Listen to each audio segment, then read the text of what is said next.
silakan. Oke, baik. Terima kasih Mbak Rizka. Izin Mas Agung udah pulang ya, Mas Bram. Ada Mas Arif nih. Reza Paklevi, entah di mana saya nggak tahu. Saya ada slide sebetulnya.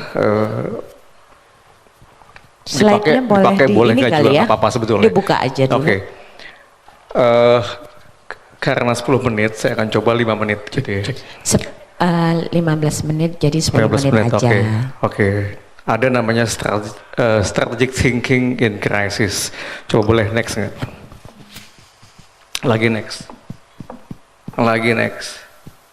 Lagi. Ya, kita gas lagi. Oke, sip.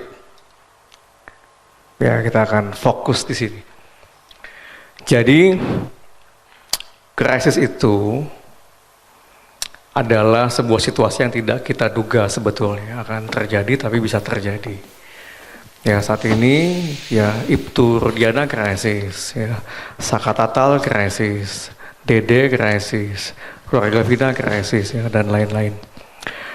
Nah, sebetulnya ketika ada situasi yang kita sebut dengan ancaman atau turbulensi datang, yaitu di atas ada turbulensi dan kita siap, ya krisis tidak akan terjadi sebetulnya.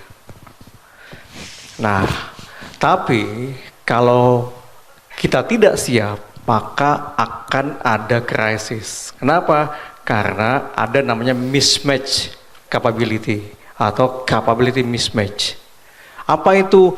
Ada ancaman, ada turbulensi, ada kejadian yang kita tidak siap mengelolanya, maka krisis. Ada adik-adik mahasiswa di sini, tiba-tiba dosennya bilang ujian, nggak siap, krisis kemudian. Corporate juga sama, negara juga sama. Maka tugas kita adalah untuk bagaimana menutup namanya capability mismatch. Supaya once dia datang kita siap. Nah, mismatch capability itu ditutupnya dengan namanya strategic thinking. Berpikir strategis.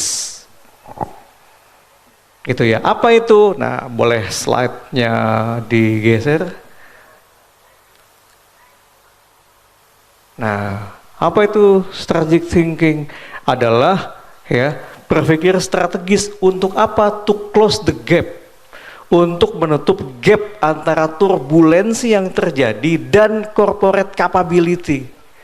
Kalau naik pesawat, tiba-tiba pesawatnya ada turbulensi dan pilotnya jago, maka dia akan lewat tuh sebetulnya. Kenapa? Ada kompetensi di situ untuk mengelola apa? Turbulensi yang terjadi. Itu satu. Yang kedua apa? To make an impossible possible. Untuk membuat yang tidak mungkin menjadi mungkin. Oke, boleh nggak balik lagi ke slide yang sebelumnya?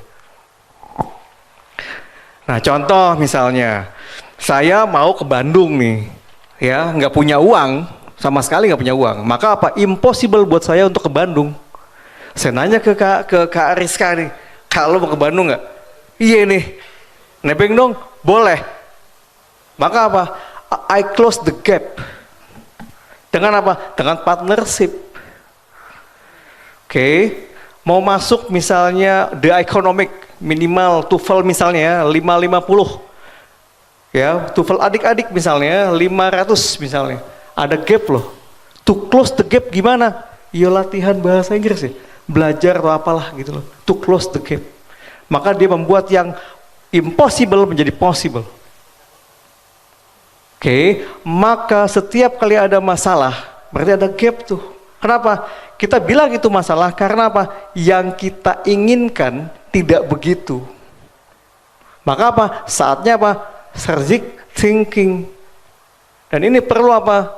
Leader yang punya kemampuan untuk strategic thinking juga. Ya, kalau kita nggak punya, lihat dalam bisnis ya. Ya, ada kejadian nggak siap kemudian, maka apa? Business value-nya akan turun. Kalau itu turun, maka trust-nya turun, image-nya turun, ujungnya apa? Corporate performance-nya akan turun juga. Gitu. Ya. Nah, maka dalam konteks leader in crisis, dia mesti punya tadi strategic thinking. Dan kita semua kan hidup dalam masalah ya. Maka once itu ada masalah, maka it's time to strategic thinking. And itu akan menutup mismatch capability, dan krisis akan solve. Tapi kalau enggak, dia akan susah. Gitu kan. Nah, dalam konteks bisnis kalau susah gimana? Cari partner. Ya, cari solusi. Kira-kira demikian. Terima kasih Kak Rizka.